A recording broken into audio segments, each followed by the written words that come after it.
Yeah. Guess who's back on the attack? Hopefully, after tomorrow, it won't be Matt Eberflus. Yo, this is my dream team of coaches right here. These are the coaches I want the Bears to hire in the offseason. Start the process as soon as you can. I know you, because of tampering and all that, you can't directly reach out to Ben Johnson. But tomorrow we're going to get a nice large sample size of what Ben Johnson brings to the table. And I predict that the Chicago Bears will get destroyed tomorrow. And the Bears is my team. But this is something that must happen. According to the Bears' history, they've never fired a head coach in the middle of a season. So what possibly could bring us to the point where that would be blatantly necessary and acceptable? Personally, I think we're already there. We should have been let this clown go. He got the players playing scared. This idiot actually said the reason why we didn't run an extra play, talking about in the Green Bay game, the reason why we didn't run an extra play to get closer to make the kick easier for our kicker, well, there's a chance we might have had a pre-snap penalty. There's a chance we would have fumbled the ball. All these negative thoughts in the head, swimming around in the head of the head coach. Don't you think there's a large possibility that those negative thoughts will trickle down to your players? If you look at how the defense has been playing ever since the Hail Mary in Washington, the wheels have completely come off this thing. Completely. I mean, there is no wheels. They on Fred Flintstone time right now. You don't need brake pads. Wheels? Nah. It's all feet action. Bunions, onions, and funyuns. That's what you need to stop yourself. To stop this car. This runaway out of control car. This veering out of control.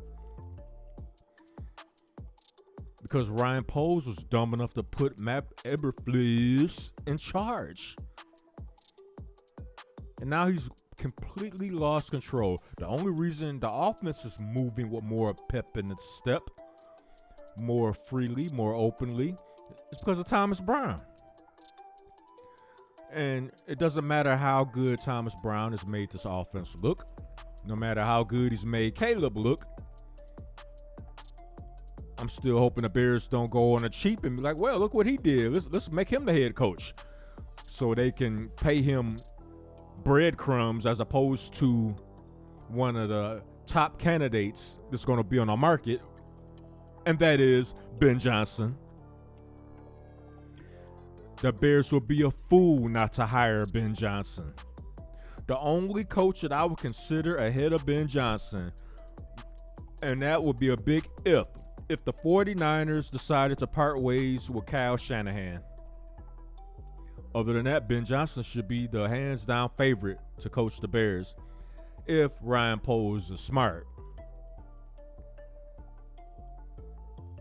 But like I said on my other video, we're at the point that the heat is simmering under the seat of Ryan Poles. Now, what do? It's a charcoal heat. So, do we sprinkle more lighter fluid or do we sprinkle water on it? If Ryan Poles keep making these bonehead decisions like not firing Matt Eberflus last year, holding on to Velus Jones way too long, and then if he decides to double, triple, and quadruple down and decides to keep Matt Eberflus after this season, then yeah, we need to sprinkle some lighter fluid on the coals underneath his seat. Because this is the duo right here. This is who you bring in. You want to grow, you want to develop Caleb Williams. You want to have an innovative, potent offense? You bring in Ben Johnson. Don't know who he would have in mind for his defensive coordinator. He might have somebody he wants to work with. But hey, Robert Saleh is out there. He's doing some consulting with the Packers, but that's nothing that the Bears wouldn't be able to get around.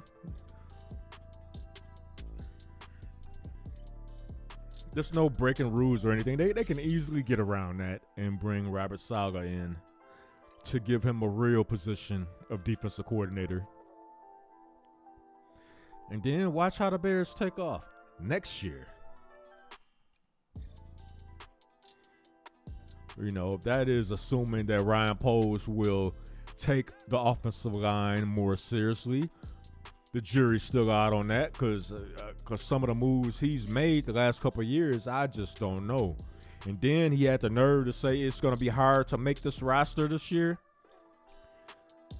which, based off of what he said, makes you wonder, who did he cut?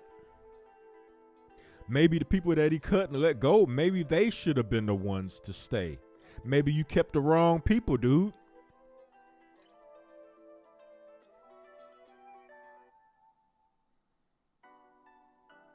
But see, now it falls back on,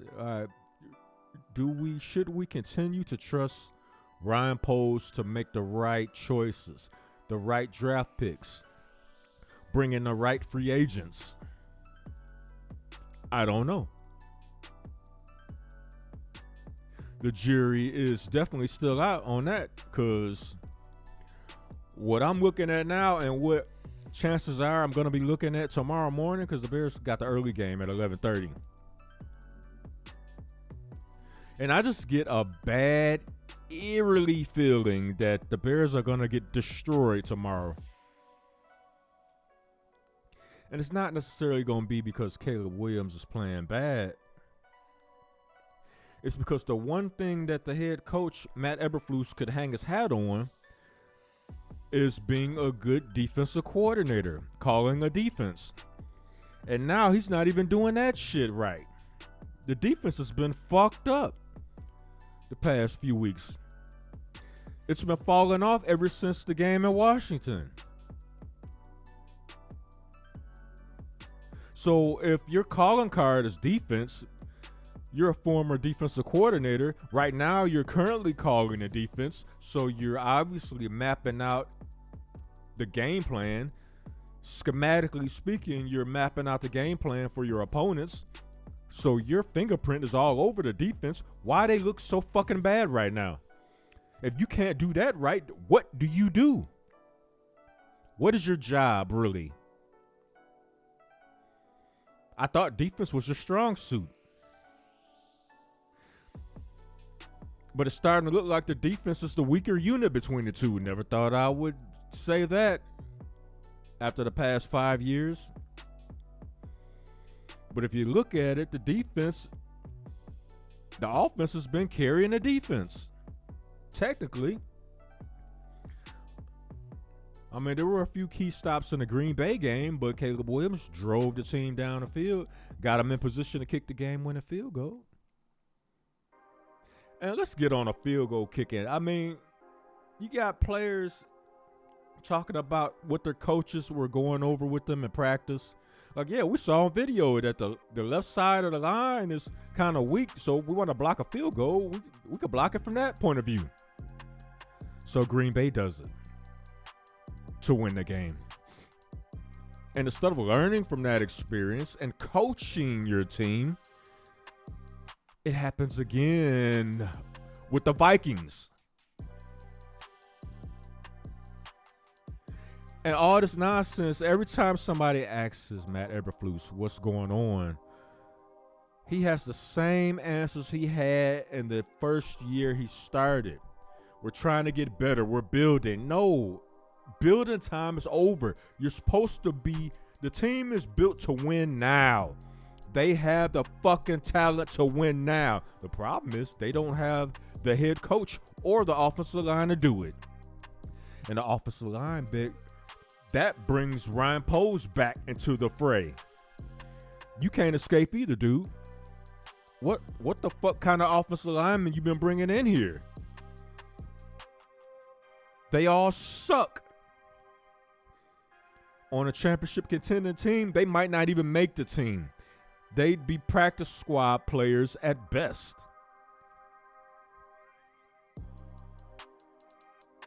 So now there's a couple problems that we're facing right now. Now I know general managers are not gonna be 100% on everything. They're not gonna be able to hit on all their picks, trades. They might lose a trade here and there. Okay, I get it.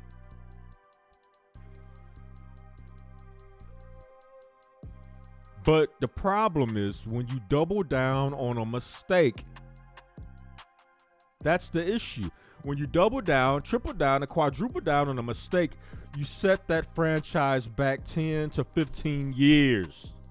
You don't have that kind of time to waste. Even Jalen Johnson is saying during interviews, I'm not thinking about the future of this and the future of that. I'm thinking about right now. Right the fuck now. And I don't blame him. You know how short the average NFL football player's career is? 3 to 5 years.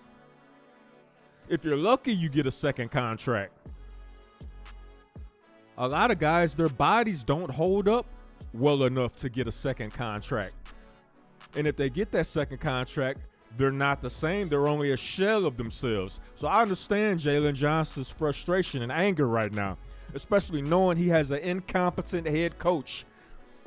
And you got a general manager who don't have the balls to pull the fucking plug on this bullshit.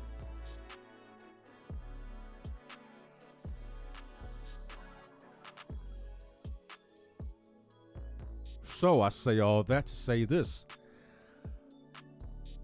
I predict that the Bears are going to get totally destroyed tomorrow. Will that be enough for the Bears to finally fire Matt Eberflus? If you want to be nice and wait till Friday, cool.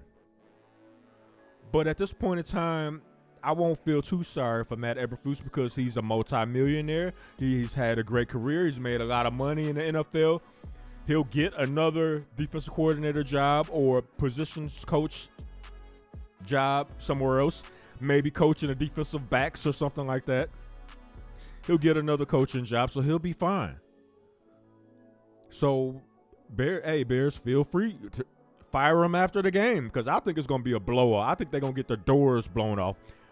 I think the Bears will get the shit beat out of them tomorrow. And I think it'll be for the best for the franchise. Because they don't need any more built-in excuses. You know what? Oh, look how they did. They rallied behind their coach.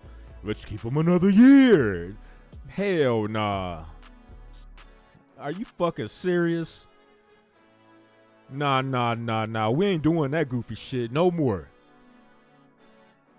What you see on the screen, this is the new dream team right here. Ben Johnson, head coach / offensive coordinator. Robert Saleh, defensive coordinator. You bring these two guys in, have them hire their assistants or however they're going to do it. Whether Ben Johnson is hiring the assistants, all the assistants, or he lets Robert Saleh bring in some defensive assistants. However it goes down, put that coaching staff together and let's go. We ready to win now. Stop fucking around.